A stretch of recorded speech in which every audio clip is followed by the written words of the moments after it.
Welcome back to the Learner's Lounge, the podcast where we help high schoolers connect with college alumni and current students from prestigious universities. For today's episode, we have with us two undergraduates at the prestigious OP Jindal University who were also accepted to other reputed colleges like Christ, Kriya, NMI, MS, Symbiosis, and many more. So, can you please introduce yourself, including your name, major, and your education journey? You want to go first, Anika? Sure. So, hi, I'm Anika. I'm a second year student at OP Jindal University and I am pursuing a BA honors in environmental studies and sustainable development. All right. So hello, my name is Nishtha and I'm currently a first year student at OP Jindal. And we don't have a major as of now, because I'm doing a BA honors in liberal arts and humanities.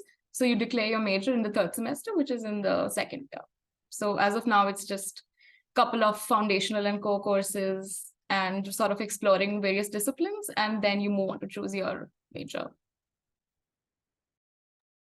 So could you please describe your transition from high school to OP Jindal, and did you face any obstacles during the journey? So transitioning from high school to university, it's a significant aspect of the educational journey. And navigating this transition was not easy. It had its own obstacles. So for me, I think one of the major challenges was the academic demands of the university. So how to strike a balance between the multitude of assignments, the extracurriculars. But once I got acclimatized to the new setting and how I learned how to balance out these demands, it became pretty smooth sailing. And this transition would also involve you to become more self-reliant and self-assured. So I think I've grown a lot in those aspects.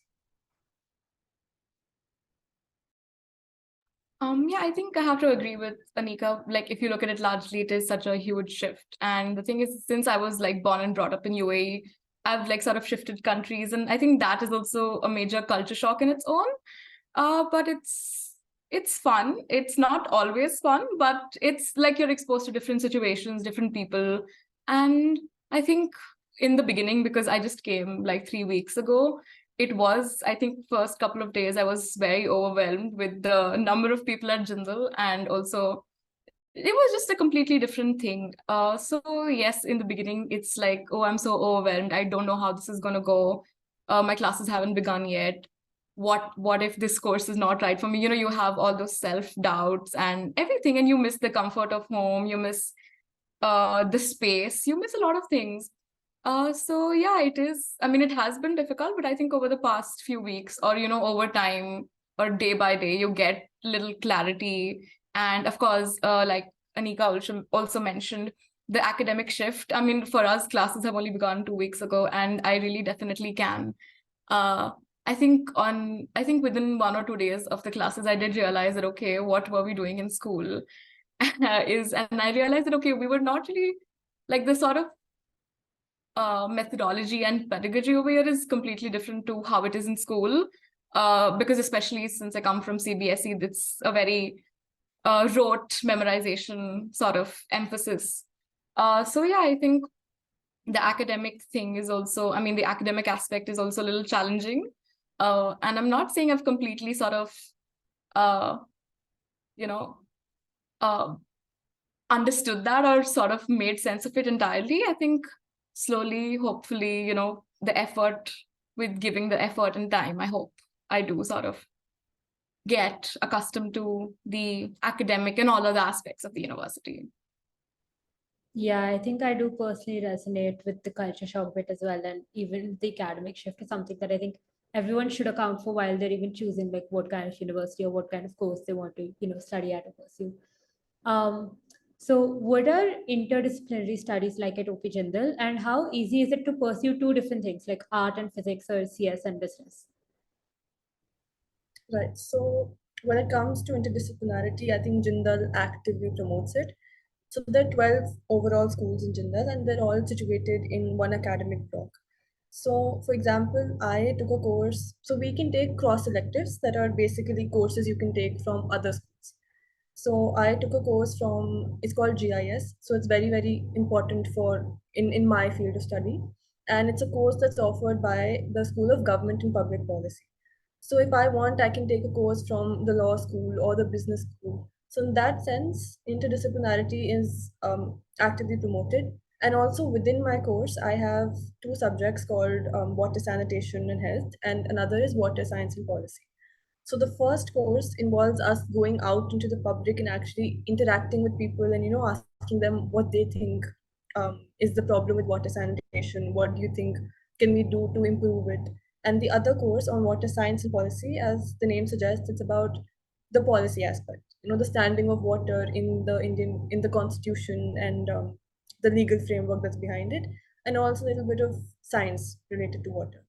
So I think what this does is it gives you a very comprehensive understanding of your particular field of study and it prepares you for the future. So that's a very it's a very good aspect of Jindal. Right. I don't think I have much to add because she did, cover all the aspects that you can choose electives, I think, from your second year, from all the other 11 schools. And I mean, what I can say about the School of Liberal Arts is you can also design your own major. So, for instance, if you want to get a major in both history and political science, you can opt for a double major. And then if you want to, I mean, I think if you sort of incline towards political science and the environment, then you can take cross electives, as Anika mentioned, from other schools. And yeah, I think the number of options that Jindal provides is, I think, one of the primary reasons which I've personally opted to come here. And yeah, I think, and it is sort of like you really can see, so it really helps you develop into a well-rounded individual. And so you can look at things from a more nuanced perspective. So I think it definitely does help. Yeah, I feel OP Jindal has a really collaborative environment. So, does OP Jindal offer any unique opportunities for internships, research, or study abroad programs? If so, did you participate in any? But did you participate in or plan to participate in any of these experiences? So every school in Jindal has an OCS office, which is the Office of Career Services, and they provide you with internships. So usually they start looking for firms or NGOs within the second month of your semester, and then you have to plan beforehand where you want to apply. You inform them, and you're supposed to intern at least 5 times in your duration of the program. And so, for example, I interned at WWF, which is the World Wildlife Fund, this last semester. So I was in Delhi for a month. I interned there. I used to go to office every day. So that way, I think they do provide you with a lot of opportunities. And if I talk about exchange programs, so we do have study abroad programs like summer exchange, winter exchange, or a semester exchange, and then even dual degree programs. So you apply for that usually during your fifth semester. And I think if I were to apply, I might go for a semester exchange. Yeah, again, I think she covered most of it, and definitely she's been in the school for a year. I mean, in this university for a year. So yes, that is, I mean, I think she covered all the aspects. And yeah, I think they do have, I mean, I'm not sure if this is for all schools, but for liberal arts, they do have like short-term study abroad programs, like for like 2 weeks or so. Then they have semester exchanges, and they have again dual degree. And some are, I think, university-wide, and some are like for each like particular schools. I think this winter they have one with Oxford, and again I think University of Granada, which is in Spain. And I mean, I don't think I'll be applying to those because the content is not what I'm inclined towards. But I think maybe in the future I will, or I do intend to perhaps apply, and let me see if I get into them. And I think like previously, before the NEP 2020, I think because it was a 3-year course, you'd have to do 4 internships mandatorily. And from this year, since it is a 4-year degree, you have to do 5 internships instead of 4. So to graduate, you need to do at least 4, no, minimum of 5 internships, yes. Right. I think all of those sound like really fun experiences. And okay, so what, as per you, is the most interesting class that OP Jindal offers? For me, right now, I think the elective that I took, which is GIS, it's called Geographical Information System.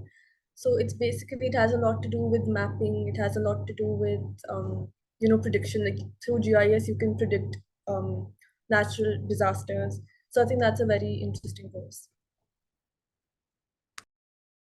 Right. So I'm in my first semester and we have only 5 compulsory courses. So we don't have any electives as of now. But from what I've experienced so far, I do like, for liberal arts students, in first semester, they have a course called Interdisciplinary Seminar 1. So they explore various ideas, be it education, gender, the caste system, or like various topics. And you discuss it through a very multidisciplinary lens. And definitely it is very reading intensive and requires a lot of active listening and speaking. I think it is quite rewarding, and I think it really helps open your mind to different things and look at things at ways which I've probably not looked at before. Right. So, what is the campus culture like at OP Jindal? Are there any particular traditions or events that define the student experience?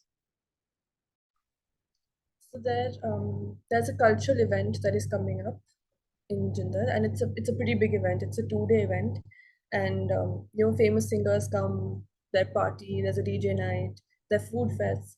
So there's always something going on in Jindal. There are movie screenings. There's always something brewing, something interesting. So like you're never idle. There's always something to do. You're always occupied with new events. You can socialize. You can take part. You can volunteer. So there's always a lot of things to do on campus. Yeah, definitely. I've been here like only for 3 weeks, and I really can see that there is always something or the other going on.